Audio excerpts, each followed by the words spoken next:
Eu converso agora com a juíza federal Patrícia Panassolo, presidente da Associação Paranaense dos Juízes Federais, a APAJUF. Doutora Patrícia, é uma satisfação recebê-la aqui no Justiça para Todos. Samuel, eu que agradeço o convite de estar aqui conversando sobre um tema tão relevante quanto com relação à estruturação do segundo grau da Justiça Federal.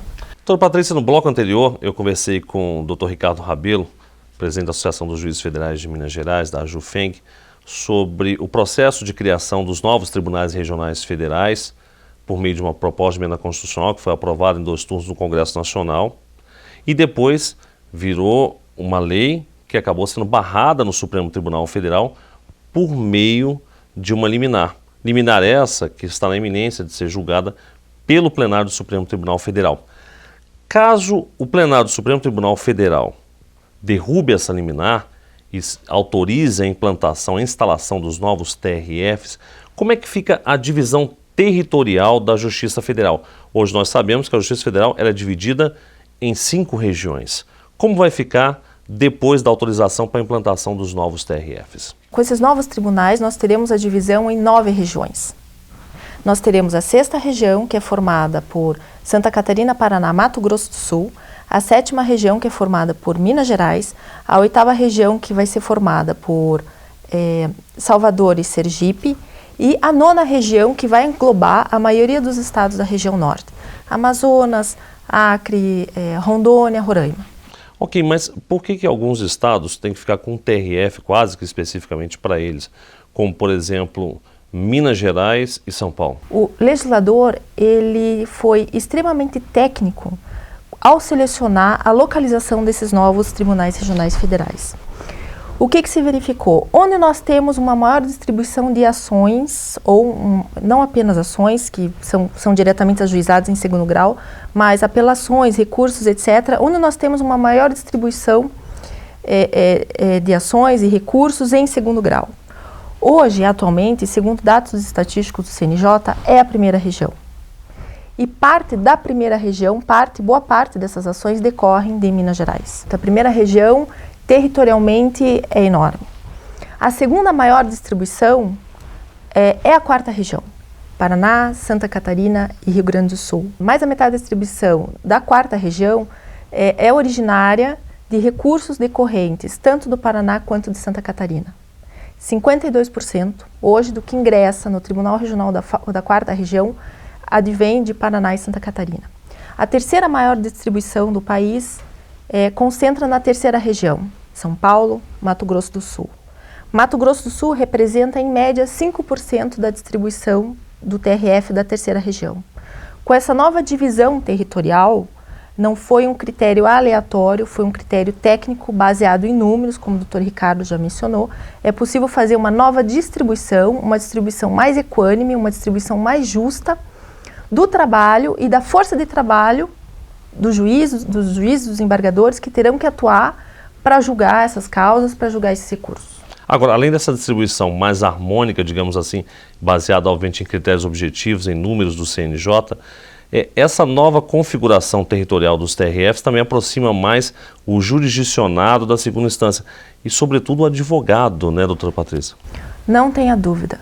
Vamos imaginar o TRF da 1ª região, como você muito bem mencionou. Extensão territorial enorme, né? A sede aqui em Brasília. Essa nova distribuição dos tribunais regionais federais vai aproximar o jurisdicionado e o advogado também. Ele vai poder acompanhar muito mais próximo a sua causa, ele vai poder acompanhar o julgado, ele vai poder fazer uma sustentação oral, ele estará mais próximo da prestação jurisdicional. E é esse o nosso objetivo. Nosso objetivo é ter uma prestação jurisdicional eficiente e célere. Porque hoje, muitas vezes o advogado sai lá do norte e tem que despachar até a audiência em Brasília, né? Em Brasília. Perfeitamente, perfeitamente. E isso se verifica também, por exemplo, Minas Gerais, que o advogado de Minas tem que ir até Brasília, o advogado de Paraná, Santa Catarina tem que ir até o Rio Grande do Sul, o advogado do Mato Grosso do Sul teria que ir até São Paulo. Então, quer dizer, isso facilita bastante a vida não só dos advogados, mas, obviamente, que acelera também a tramitação dos processos. Com certeza, com certeza. Esse é o nosso principal objetivo. Doutora Patrícia, hoje o maior volume de processos na 1ª instância, que acaba chegando também na 2ª instância, são as causas previdenciárias.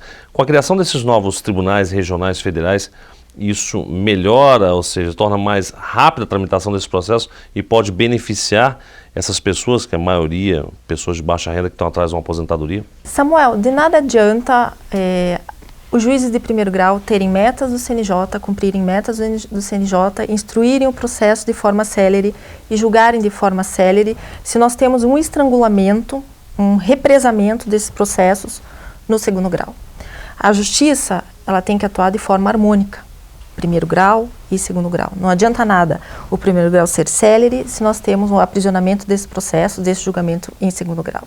E nas causas previdenciárias, essa demora em dar a resposta ao jurisdicionado, o dano, ele é visível.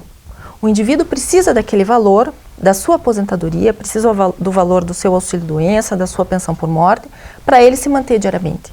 Não é uma poupança, não é uma reserva de valores, é um valor que ele usa diariamente para se manter, para pagar os seus custos, para pagar a sua manutenção da sua vida. Doutora Patrícia, rapidamente, antes de a gente terminar essa entrevista, esse bloco, a criação no seu estado de um TRF no Paraná, que seria aglutinaria Mato Grosso do Sul, que hoje está na terceira região, isso vai também beneficiar o julgamento daquelas causas criminais que têm relação com a fronteira, porque o Paraná tem uma grande extensão de fronteira e o Mato Grosso do Sul também, né?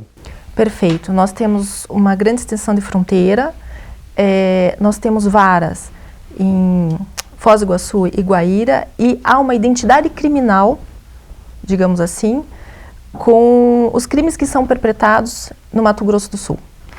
Tráfico de entorpecentes, tráfico de armas, tráfico de pessoas, descaminho, contrabando, cigarro, eletrônico, etc. Doutora Patrícia, muito obrigado pela sua participação aqui no Justiça para Todos. Eu agradeço o convite por tratar um tema tão relevante para a Justiça Federal.